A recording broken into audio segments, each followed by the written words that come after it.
हर frame में छुपा है एक किस्सा, हर डायलॉग में एक नया जज्बात। ये है सिल्वर स्क्रीन बॉलीवुड, जहां फिल्म नहीं, एहसास की जाती बात। सिल्वर स्क्रीन बॉलीवुड की तरफ से स्वागत है आपका।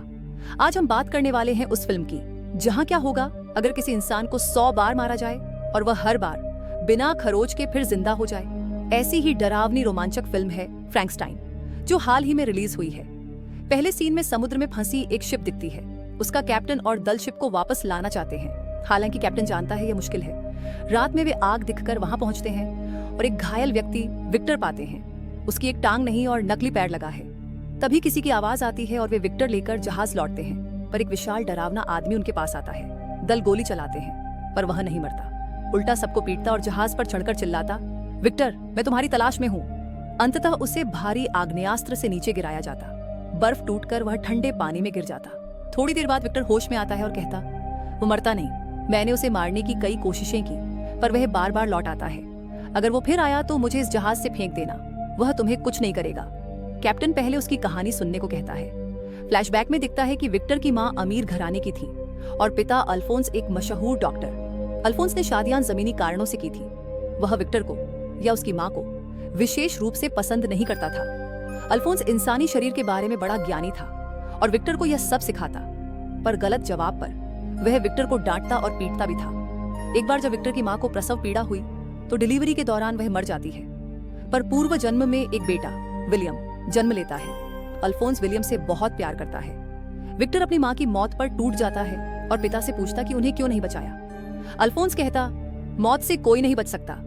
ये सुनकर विक्टर ने ठान लिया कि वह जीवन मृत्यु का राज जानकर मरे हुए लोगों को वापस जीता करेगा। उसी रात उसके सपने में एक देवी आकर कहती है कि वह सही रास्ते पर है, जिससे विक्टर और दृढ़ हो जाता है। फिर वर्तमान में वही विशाल आदमी पानी से उठकर फिर जिंदा होता दिखाई देता है। कहानी बताती है कि कुछ साल बाद अल्फोंस की भी मौत हो जाती है। छोटा विलियम रिश्तेदारों के पास भेज दिया जाता है। कई साल बाद बड़ा विक्टर एक कोर्टरूम में खड़ा होता है, जहां हेनरी उसकी रिसर्च में रुचि दिखाता है। विक्टर दावा करता है कि वह मरे हुए इंसान को जिंदा कर सकता है।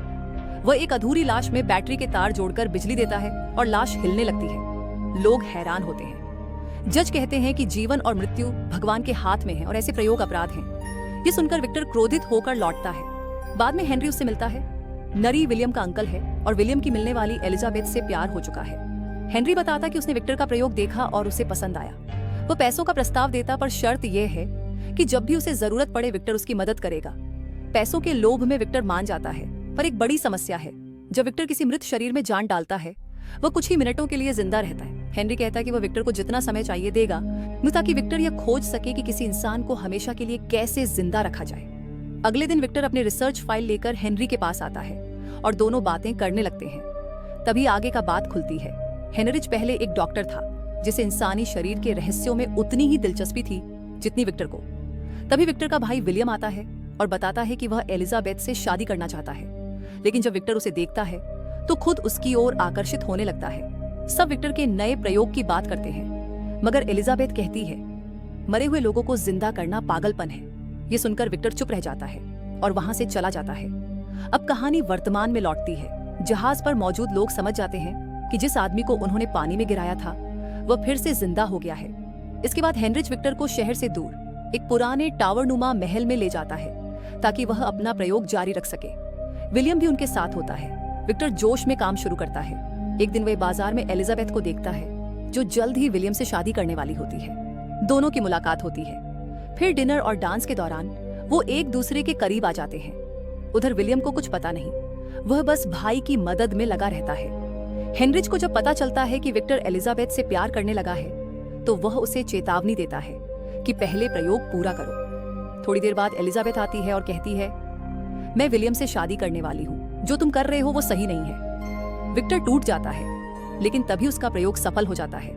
उसे समझ आता है कि मरे हुए शरीर में जान कैसे डाली जाए। वह युद्ध स्थल से कई लाशों के हिस्से जोड़कर एक शरीर तैयार करता है और बिजली के जरिए जान डालने की तैयारी करता है। तभी उसे पता चलता है कि हेनरिच कैंसर के आखिरी स्टेज में है। वह कहता है, जब मैं मर जाऊं तो मेरा दिमाग और दिल उस शरीर में डाल देना। कुछ देर बाद झगड़े में हेनरिच गिरकर मर जाता है। उसका दिमाग आंशिक रूप से बचा रहता है, जिसे विक्टर अपने प्रयोग से जोड़ देता है। बिजली गिरती है और मृत शरीर में दिल धड़कने लगता है। सुबह विक्टर देखता है कि उसका बनाया हुआ शरीर अब जिंदा है। वो उसका नाम कायल रखता है। कायल एक मासूम बच्चे की तरह होता है जिसे विक्टर इंसान की तरह जीना सिखाने लगता है, लेकिन जल्द ही वह उसे सुरक्षा के लिए बेसमेंट में जंजीरों से बांध देता है। अब विक्टर समझ नहीं पाता कि मरे हुए को जिंदा करने के बाद आगे क्या करना है। समय बीतने के साथ कायल में बदलाव आने लगते हैं। अब वह विक्टर से बात करना छोड़ देता है और सीखना बंद कर देता है। विक्टर चिंतित हो जाता है। उसे लगता है कि कायल मानसिक रूप से अस्थिर है। एक दिन कायल गलती से खुद को ब्लेड से काट लेता है और कुछ ही सेकंड में उसका जख्म भर जाता है। ये देखकर विक्टर दंग रह जाता है। उधर विलियम और एलिजाबेथ टावर आते हैं और विक्टर को कायल पर गुस्सा करते देखते हैं। विक्टर उन्हें अपना प्रयोग दिखाने नीचे ले जाता है, पर एलिजाबेथ को किसी के रोने की आवाज सुनाई देती है। वह बेसमेंट में जाकर कायल को देखती है, डरावना दिखने वाला मगर मासूम जीव। वह समझ जाती है कि यह राक्षस नहीं बल्कि एक बच्चा है।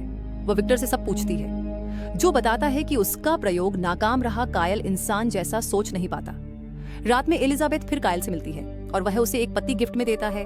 एलिजाबेथ मुस्कुराती है मगर विक्टर गुस्से में आकर उसे रोकता है। एलिजाबेथ कहती है वो बाहर से डरावना है पर अंदर से बच्चा है। विक्टर मानता नहीं और कायल को मारने लगता है। तब कायल पहली बार गुस्से में चिल्ला उठता है।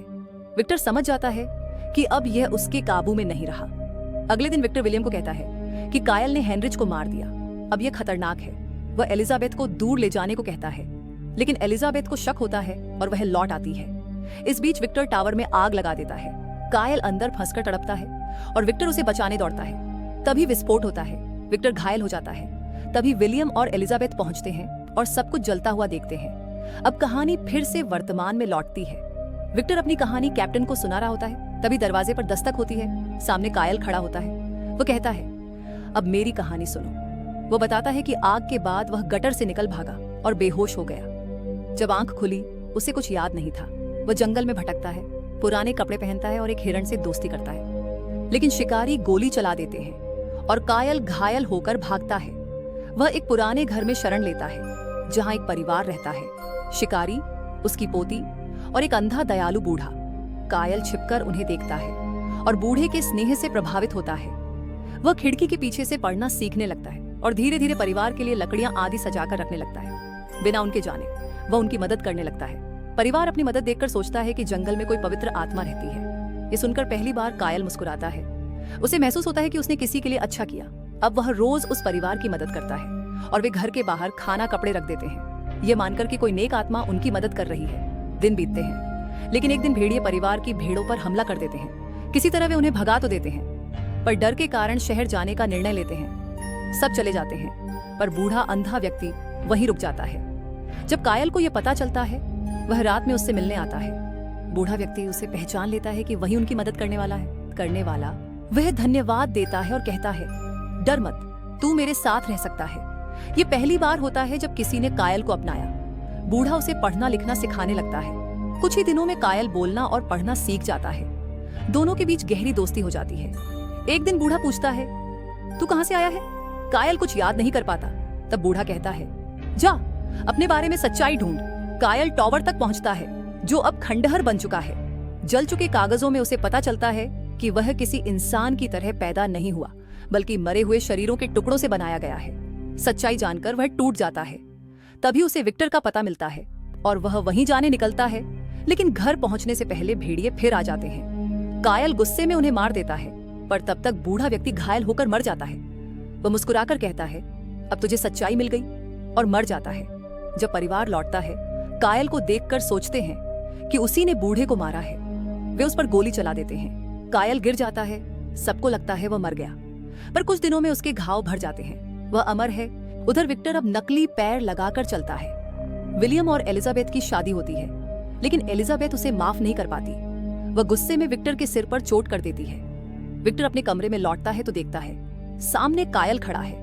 विक्टर अवाक रह जाता है, क्योंकि अब कायल साफ बोल सकता है। वह कहता है, मैं मरना चाहता था पर मर नहीं सकता। तू मेरे जैसा एक और बना ताकि मैं अकेला न रहूं। विक्टर चिल्लाता है, मैं दोबारा तेरे जैसा राक्षस नहीं बनाऊंगा। और कायल क्रोध में उसे पकड़कर दीवार पर पटक देता है। विक्टर और कायल की लड़ाई की आवाज सुनकर एलिजाबेथ दौड़कर आती है। कायल को जिंदा देखकर वह खुश होती है, लेकिन तभी विक्टर गुस्से में गन उठा लेता है। गोली गलती से एलिजाबेथ को लग जाती है। विलियम वहां पहुंचकर कायल को धक्का देता है। कायल घायल एलिजाबेथ को गोद में उठाकर बाहर निकल जाता है। विक्टर विलियम से कहता है, मैं तुझे जिंदा कर दूंगा, पर विलियम कहता है, अब जरूरत नहीं, सबकी गलती तेरी है, और मर जाता है। विक्टर अकेला रह जाता है। उधर एलिजाबेथ अंतिम सांसों में कायल से कहती है, मैं उस प्यार को ढूंढ रही थी जिसे शब्दों में नहीं कहा जा सकता। वो मुझे तुझ में मिला, वह मैं तुमसे प्यार करती हूँ कहकर मर जाती है। विक्टर जब वहां पहुंचता है और एलिजाबेथ को मृत देखता है तो टूट जाता है। कायल गुस्से में उसे पीटता है और चिल्लाता है, अब तेरी जिंदगी मेरी है, और वहां से चला जाता है। उस दिन के बाद विक्टर का एक ही मकसद होता है, कायल को खत्म करना। वह हथियार और बम बनाता है। जब उसे कायल मिलता है वह उसे मारने की कोशिश करता है, लेकिन कायल उल्टा बम पकड़ लेता है और जोरदार विस्फोट होता है, पर कायल नहीं मरता। यही वह ब्लास्ट था जो फिल्म की शुरुआत में दिखाया गया था, जब कैप्टन ने विक्टर को बचाया था। अब कहानी फिर वर्तमान में लौटती है। कायल की बात सुनकर विक्टर को एहसास होता है कि उसने एक ऐसे दिल को तोड़ा जो सिर्फ प्यार चाहता था। वह कायल को गले लगाकर कहता है, मुझे माफ कर दो बेटे, तुम अमर हो, अब डरने की जरूरत नहीं। कायल भी उसे एक पिता की तरह स्वीकार कर लेता है। विक्टर की तबीयत बिगड़ती है और वह मर जाता है। कायल चुपचाप बैठा रहता है। कुछ देर बाद कैप्टन अपने आदमियों से कहता है, सब शांत रहो। कायल उठकर जहाज के बाहर आता है और बर्फ में फंसे जहाज को धक्का देकर समुद्र में वापस भेज देता है। जहाज के लोग खुश हो जाते हैं। कायल उदासी और यादों के साथ अकेला आगे बढ़ जाता है। यही कहानी खत्म होती है।